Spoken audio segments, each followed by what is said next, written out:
But anyhow, I suppose that's a good lead in to something that I wrote for you all tonight. So I wrote a bit of a nonfiction piece for our fireside chat, just some thoughts about my journey. So I will read that now to you. The first time I saw a picture of a writer, my grandmother was reading me a children's dictionary. Every night I'd asked her to read the dictionary again. And each time, when she came to the entry of writer and the picture of the man sitting at the keyboard, I was transfixed. In cartoonish style, his hair was disheveled. He sat at a typewriter and he was surrounded by mounds of crumpled pages at his feet. I suppose that should have been my first clue, because the profession of being a writer is the profession of revision. And the most important thing you will ever revise is yourself. When we dream of being a novelist, we usually have tunnel vision. We want the book signings, the readers to love us, and the money in the bank. And while those are all good things, most writers don't give their careers much thought. I remember the first writing contest I entered with a first draft. That was back in the days when we still saved our work on floppy disks. And with disk in hand, I climbed the post office stairs with tears in my eyes. I was proud of myself, as I should have been. I was hopeful, as I should have been. And I was also convinced that I would win that contest. When I didn't, I was crushed. It turns out I would be crushed many more times before the wins actually came. After I picked myself up from that disappointment, the hunger to be published came again. I wanted to win. I wanted to get better. I wanted to be the best. So, how was I to get from that pathway stone to the glorious podium of applause? The illustrious shiny book cover with my picture on the back.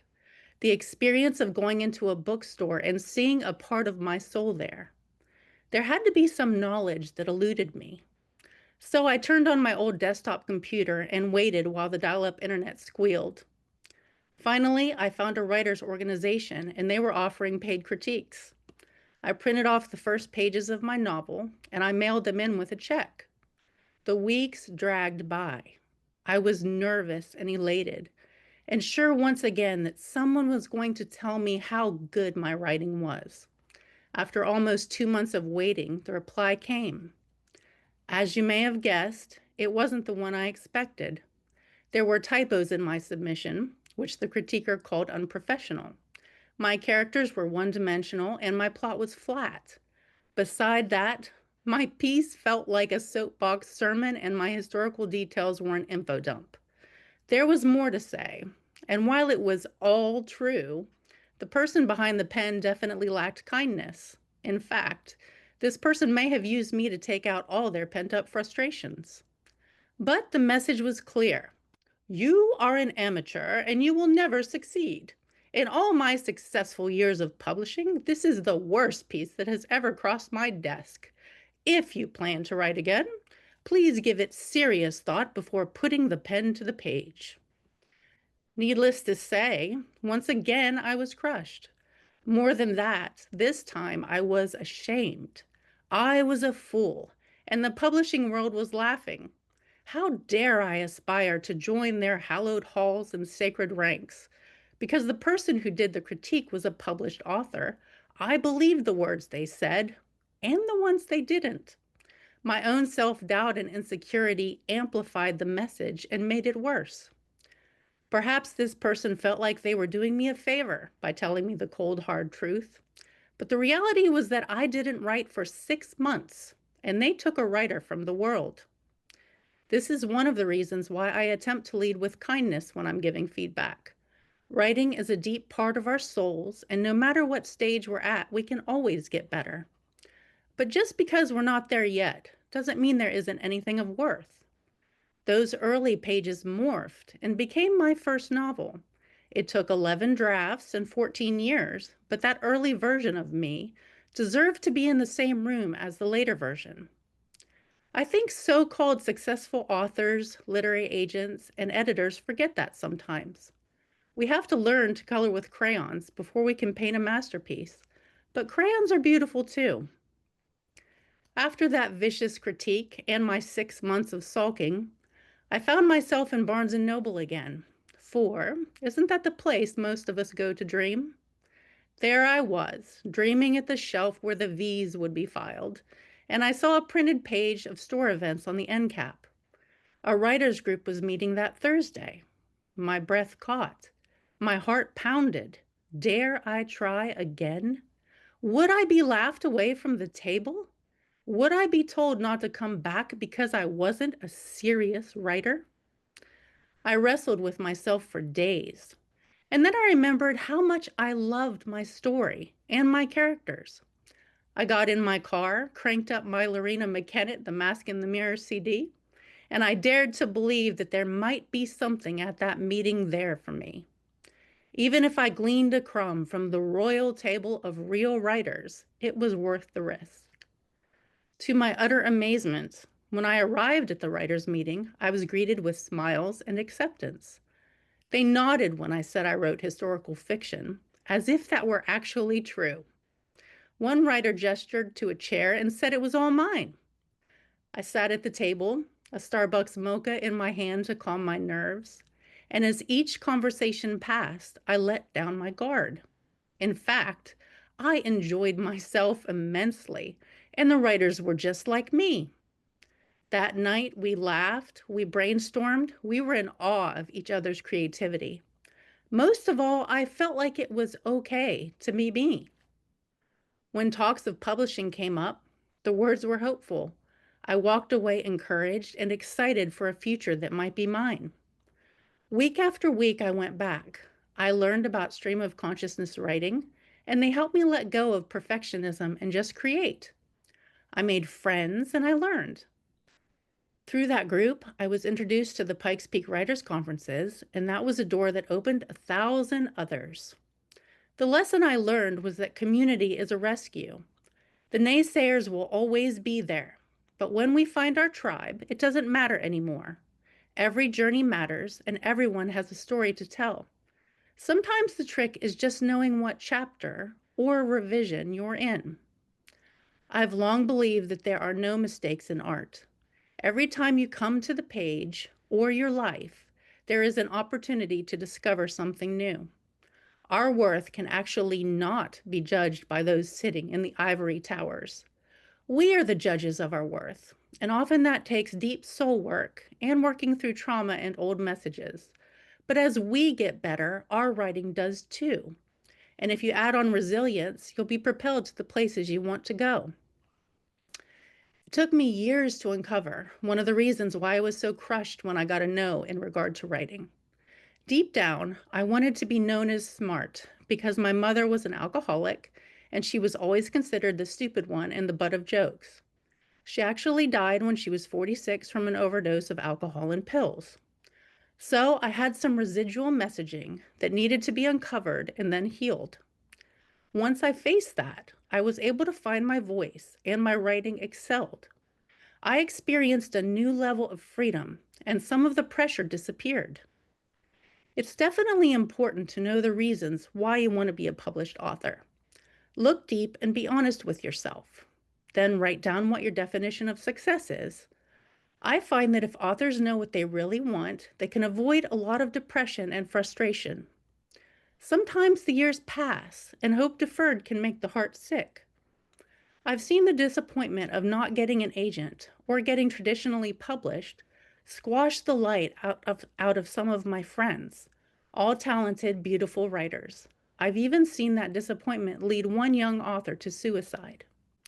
Her name was, and she was a 23-year-old beauty with dark, long, curly hair. She had bright eyes and an infectious smile. I first met her at the Pikes Peak Writers American Icon Contest, where we both read from our works in progress. I don't know for sure if the publishing journey was Amy's final straw, but I know it didn't help. She was talented, and she was in the query trenches. I saw her at every conference and all the writers' meetings. She was trying hard. She was gifted, and she was funny. The night of the contest, she had the whole room laughing to tears. The pain of being an unseen writer is a heavy burden, and when there's no support at home for your dreams as well, or even outright disdain, you feel despised, rejected, and alone. For so many years, I attached my self-worth to my success as an author, and when I couldn't see tangible results, dark nights of the soul came. In one of my old journals, I wrote, "How can I be great if I'm not even good? Will my writing ever be worthy?" 10 years later, I ended up getting published by Worthy Publishing, which was later acquired by Hachette.